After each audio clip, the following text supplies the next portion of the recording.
Kalau kita gagal pada fase pertama dan kedua, kita akan kesulitan pada fase yang ketiga.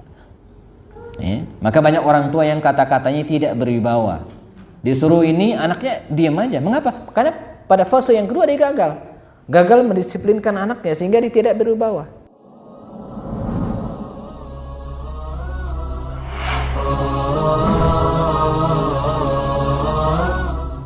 Saya punya pengalaman, anak saya 5 ya, dulu yang anak saya nomor 2 ya, waktu kelas 4, kelas 5 SD, ya kira-kira usia 7-8 tahun ya, kelas 5, kelas 6 SD. Syauki mandi sayang, nggak mau tuh mandi, diam aja, tetap main ya. Iya Abi sebentar. Diulang lagi, mandi sudah jam 5, jam maghrib. Ya mandi enggak juga. Disiplinkan seperti mendisiplinkan pasukan perang. Syauki mandi. Abi hitung sampai 5. 1, 2, lari dia buka kamar mandi gitu kan dan mandi. Begitu ya. Nah, kalau dalam fase 0 sampai 7 tahun seperti dilakukan Rasul tadi, kita melakukan pendekatan emosional dan berusaha untuk mengambil hati mereka, gitu ya. Nah, pada fase ini kita menjaga kewibawaan kita, gitu ya, agar anak tidak manja. Sehingga pada usia 14 tahun ke atas, itu tahapan yang ketiga. Beda lagi tuh. Jangan seperti anak kecil lagi, jangan juga seperti ketat lagi, enggak. Maka kata Ali bin Abi Thalib, perlakukan mereka seperti teman. Seperti memperlakukan seorang teman. Diajak ngobrol, curhat dia kita dengerin gitu kan. Ya, apa yang dia maui kita diskusi.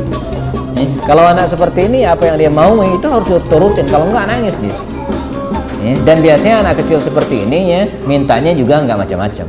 Saya belum menemu anak kecil ini dia minta beliin handphone gitu kan ya, atau minta beliin mobil, belum lah, tapi mobil-mobilan iya gitu ya.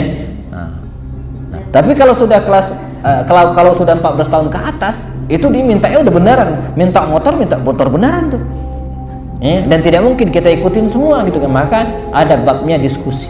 Jadi pada usia 14 tahun ke atas itu kata Ali bin Abi Thalib, didiklah anak kalian seperti memperlakukan teman.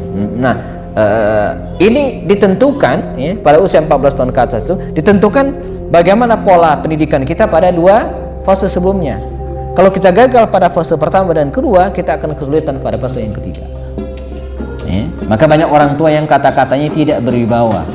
Disuruh ini, anaknya diam aja. Mengapa? Karena pada fase yang kedua dia gagal mendisiplinkan anaknya sehingga dia tidak berwibawa.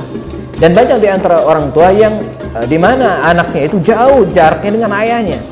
Dia punya seperti tembok pembatas yang tebal gitu kan, sehingga dia tidak berani ngomong ke ayahnya, tidak berani curhat ke ibunya. Mengapa? Karena pada fase yang pertama seorang ayah atau seorang ibu tidak berhasil mendapatkan hati anak.